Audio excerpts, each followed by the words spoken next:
I'm your host, Aileen Peterson, a traditional midwife, healer, herbalist, and Ancestral Earthskills guide providing holistic, full-spectrum, community-based support from cradle to grave. This podcast is about remembering ancestral wisdom for healing and whole-body well-being, reconnecting to earth-based lifeways through traditional skills and land connection, and reclaiming our sovereignty by rewilding our health, birth, and parenting. My work and these transmissions are spiritual, radical, and anarchist explorations of the depths of our primal nature and how to reconnect with our ancient lineages and birthright of wholeness, health, autonomy, and a magical wild life rooted in connection to land, spirit, and community. It is for those yearning for an older, deeper, wilder way to navigate the late-stage capitalist landscape of the Anthropocene age while supporting ourselves and our communities regeneratively within and beyond the systems we live in. We are decolonizing, revillaging, rematriating, remembering, and reclaiming together.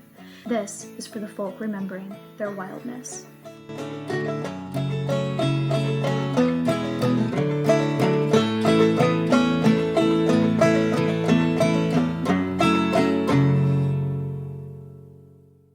Be sure to subscribe to our Substack and to the podcast on Apple Podcasts to get notified when new episodes are released and access to episode transcripts and additional resources. You can subscribe for free, but by joining our paid Substack tier for $5 a month, your financial contribution acts like a Patreon and helps us to create this content for you. You'll also get access to exclusive content not available anywhere else online, all archived Substack posts, and occasional freebies. A little note about language before we dive into today's episode. I am a queer woman who identifies with and uses both feminine and gender-neutral or non-binary language for myself, and I work with others who have various gender identities. The language that I use in this podcast is fluid, and I will go back and forth between utilizing gendered and non-gendered language, depending on the topic, source, and experience or experiencer. Please feel free to replace any gender-identifying terms with those that align more with yourself if needed when reading or listening to my publications. Today's episode is an overview of the risks of the modern obstetric and societal neglect of the postpartum, the traditional understanding of the importance of holistically supporting new parents in the postpartum for lifelong health, and the Bare Woman Wisdom pillars of postpartum healing that set the foundation for my postpartum care practice.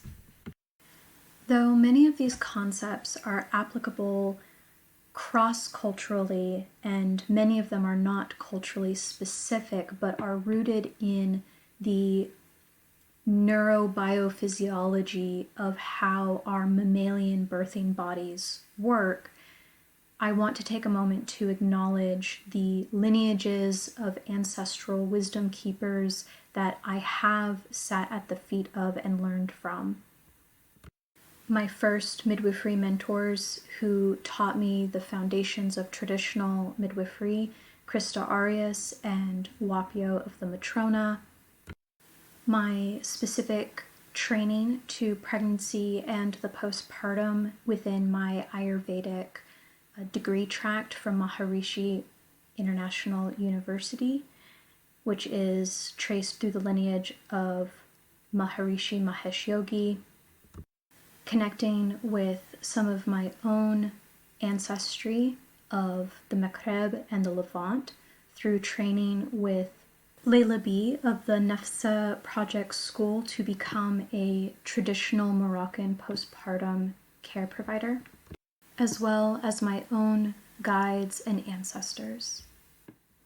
Before we start the episode, I just want to take a moment to acknowledge that you can be in a postpartum state regardless of when or how your pregnancy ended, released, or your baby was born. So all of these factors that go into healing in the postpartum are applicable whether you had an early term miscarriage or an abortion or pregnancy release, or if you had a C-section.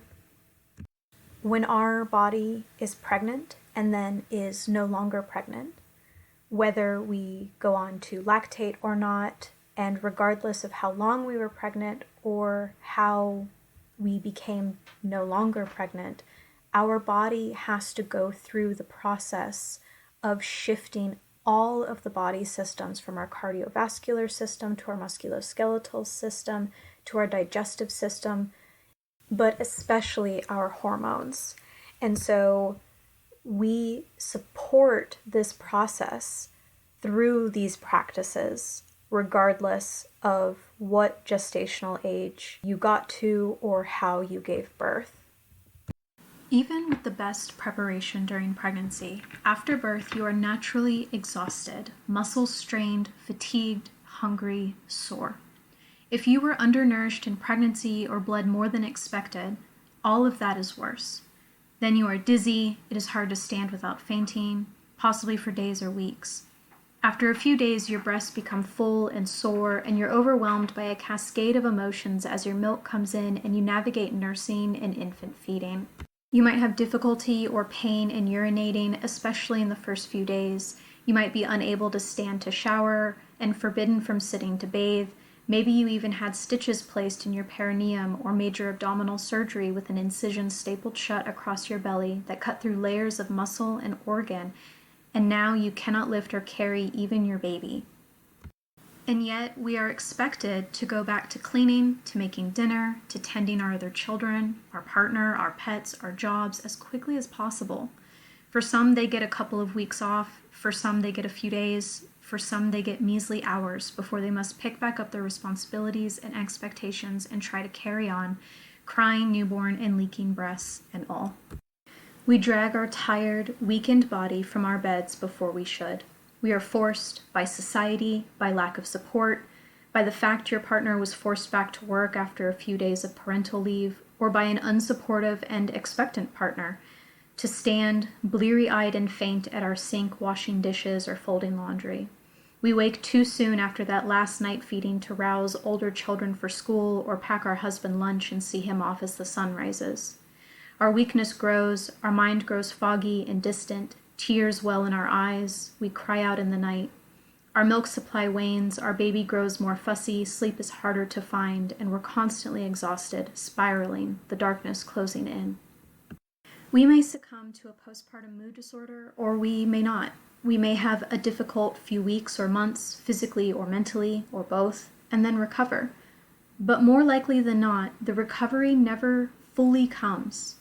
How our bodies are treated, how they are supported in their recovery, or not, in the immediate postpartum sets up our physical, whole body, and specifically genito-reproductive system well-being for the rest of our lives, including our likelihood of experiencing pelvic floor and organ issues, which reduces core strength, can cause infertility issues, and cause urinary incontinence or painful intercourse, and affecting how we experience the great transition that is menopause.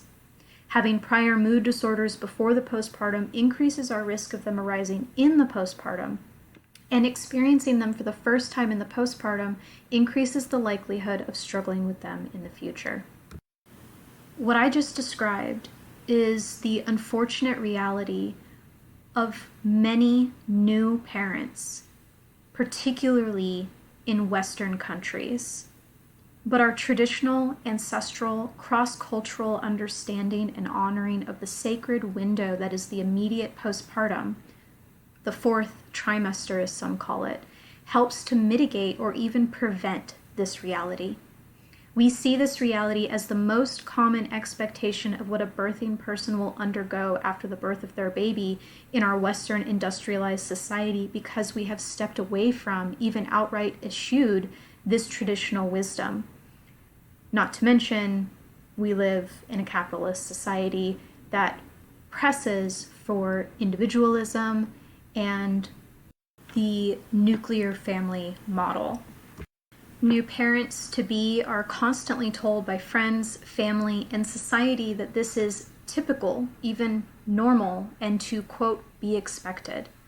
But they are wrong. Just because it is common does not mean it is normal or even okay. Humans are tribal, communal creatures. We are neurologically and biologically wired to live in cooperative interdependence, not isolated individualism. The former is the innate biological and social imperative of the human creature that evolved on the land, a part of the landscape, and held within the container of community. The latter is an unnatural societal construct rooted in patriarchal and capitalist ideology that separates us from the land and any sense of village and pits us against each other, struggling to survive while stripping away any sort of traditional or ancient wisdom. We aren't meant to simply survive. We aren't meant to travel through parenthood alone, isolated, and unsupported. We are meant to be held by community, to rest, to heal, to be nourished, so when we emerge from our sacred postpartum nest, we are replenished, rejuvenated, and able to be present for our children and family.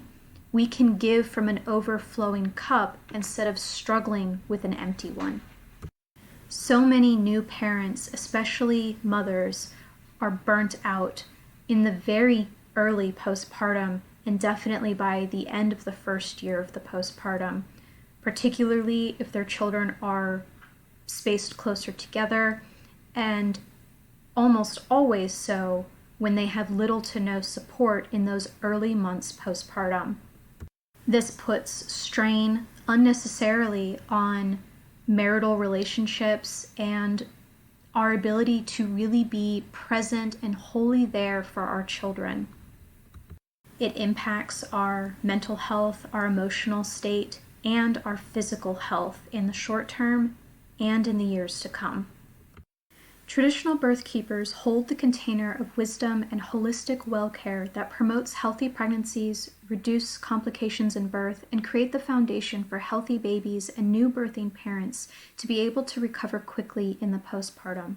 Holding a newly birthed family in the container of community, of village, lovingly guided by these ancestral wisdom keepers and traditional postpartum care providers, cared and tended for in these vulnerable weeks following the sacred journey of birth, reduces the incidence of postpartum complications and mood disorders, and increases success rates of lactation and family bonding.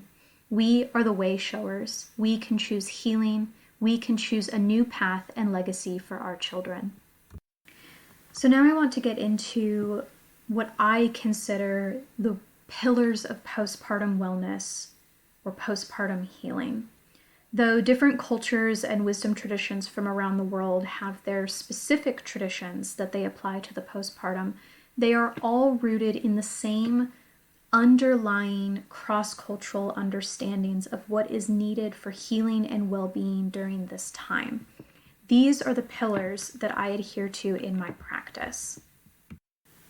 And these are not in any particular order because they are all equally important. First and foremost is rest. The birthing parent must be allowed to rest, traditionally for 40 days. Some traditions have specific activities or postpartum ceremonies, such as applying postpartum henna to help encourage rest instead of work. Other family members, friends, neighbors, and community members are called on to help prepare meals, do laundry and other housekeeping, and care for older children. The focus of the birthing parent is to rest and recover, to establish nursing and bond with their baby. Not resting can increase stress hormones like cortisol and adrenaline in the body, as well as increase bleeding or cause a delayed postpartum hemorrhage, can slow recovery time of tissues and the natural transition of the body from pregnant to not pregnant, increases your chance of falling ill from a suppressed immune system, can cause stress on the body, delaying milk coming in, and can exacerbate sleep deprivation and the negative effects that it has on the body and mind. Next is warmth. Warmth of the birthing body and the clothes and the bed and wraps that hold them, warmth of the food that nourishes them, warmth of the drink that hydrates them, warmth of the bath or the steam that cleanses them, warmth of the massage oil that soothes them.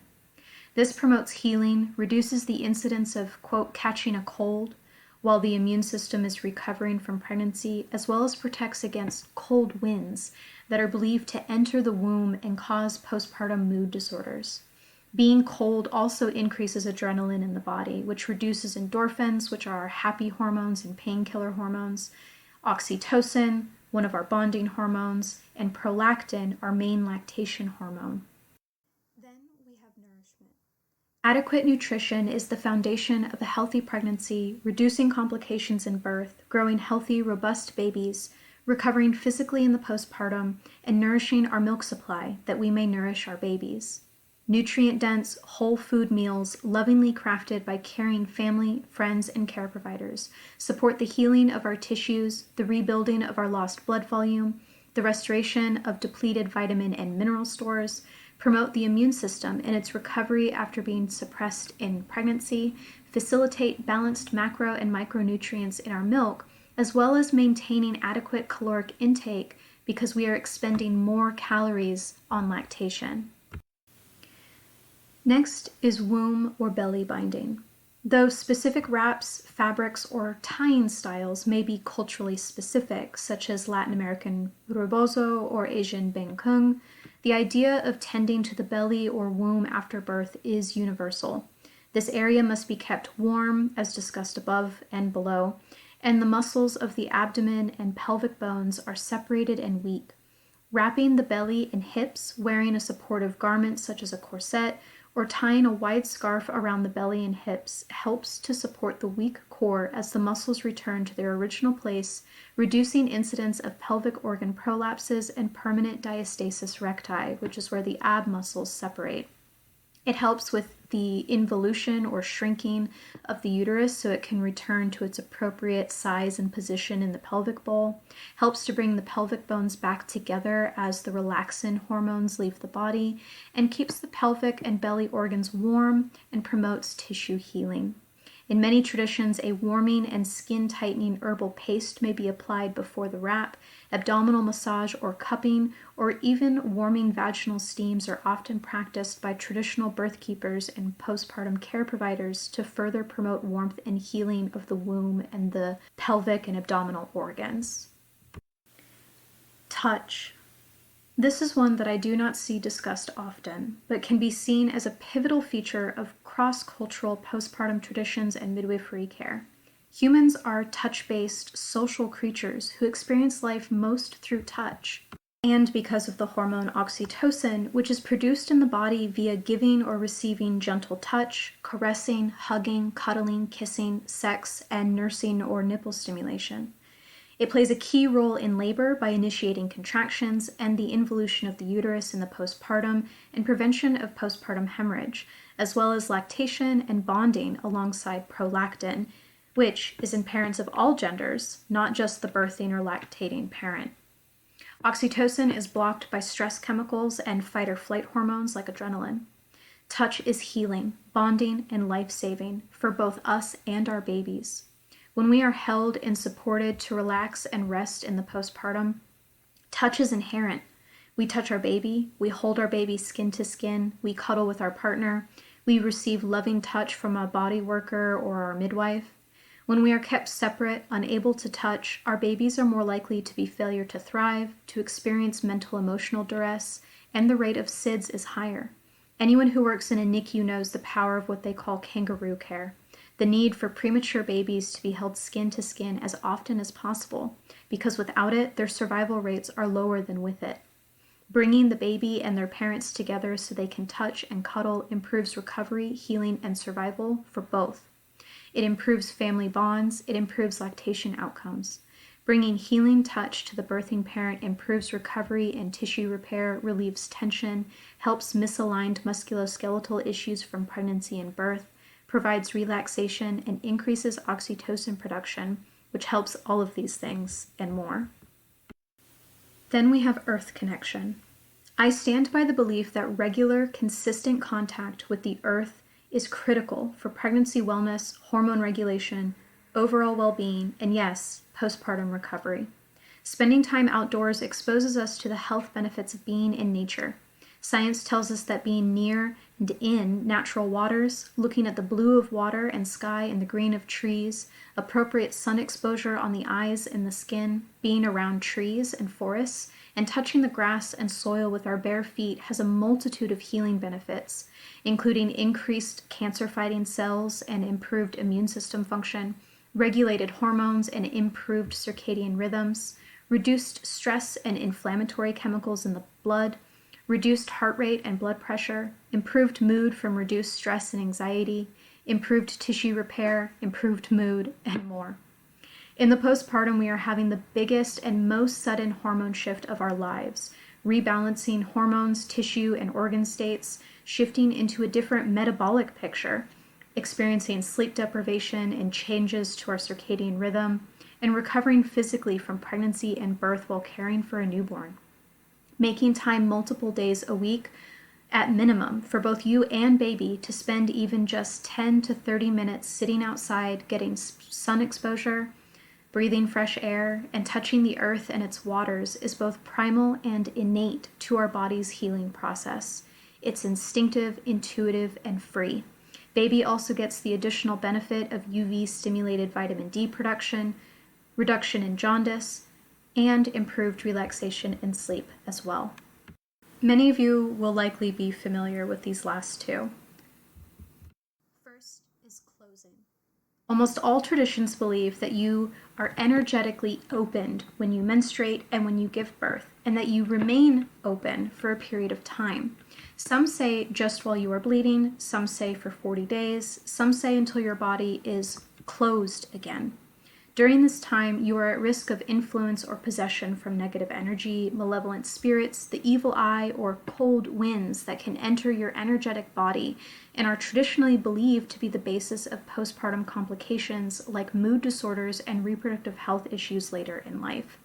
An energy worker can close your energetic field, or you can if you are experienced in such practices, or if you are part of a particular culture that has a closing of the bones or similar tying up ceremony, you can receive that treatment from a community practitioner. Often tied in with closing is ceremony. Birth is a major life transition, and as such is often marked by a rite of passage ceremony, either during pregnancy in preparation of the birth or after the birth. But many traditions also reserve specific honoring ceremonies for the postpartum itself. These may occur at any point in the postpartum, but are most commonly done at either 7 days or 40 days, which is roughly 6 weeks postpartum. This ceremony honors the birthing parent and/or both parents, recognizes their transition into parenthood and the journey they went on, as well as what they left behind in that transformational experience. It is often combined with or coincides with a separate newborn ceremony, such as a naming or christening or a presentation of the newborn to the village. Now that we have discussed the importance of this care in the postpartum and my pillars for creating a postpartum care practice or plan for yourself, now I want to talk about how we prepare for that. Preparation for the postpartum really begins in pregnancy. The first step is mentally preparing. Reading this article, listening to this podcast, researching your own potential cultural traditions surrounding birth and the postpartum, understanding the needs of the postpartum person after they have given birth, and deciding what postpartum care you'd like to experience or how you would like it to look for you. Considering your past and current mental state and how you are feeling about the birth and the coming postpartum period, and getting education on newborn care and the physiological changes that you might encounter in the postpartum. The next step is to physically prepare by eating as well and nutrient dense as you can and staying hydrated and physically active during pregnancy, by discussing what your postpartum care will look like or be lacking with your chosen prenatal care provider or birth attendant, looking for traditional community postpartum care providers or bodywork therapists who can support you holistically in person or virtually in the postpartum, building community support and discussing with your partner, family, and friends the mundane needs you will have in the postpartum. Or if you don't have anyone nearby to help, looking into hiring a postpartum doula who can help with meal prep or cooking, housekeeping, etc. Or setting up a community meal train with your local church or other organization. Preparing your home for the postpartum and deciding how you will be feeding yourself and your infant. Prepping some freezer meals to have on hand right after the birth. Having healing herbs or herbal remedies on hand such as afterbirth tincture or herbal postpartum sitz bath blends. Creating a nursing and/or pumping station in your home. Gathering the items you'll need for yourself and baby, seeking lactation and infant feeding education before the birth, and having a lactation consultant or support person on call for any issues that may arise in the postpartum. And if you can, lining up a perinatal or maternal mental health specialist like a nurse practitioner or licensed therapist specializing in the postpartum, just in case you need someone. If you are looking for autonomous birth preparation mentoring, postpartum and newborn care preparation mentoring, virtual or in-person traditional postpartum well care, or integrative lactation and infant feeding support, please reach out via email for more information at bearwomanwisdom@pm.me or book a session or service online at bearwomanwisdom.com. Be sure to check out the post for this episode at bearwomanwisdom.substack.com/podcast in order to get additional resources mentioned in this episode, links to postpartum care provider trainings, as well as the transcript for today's episode.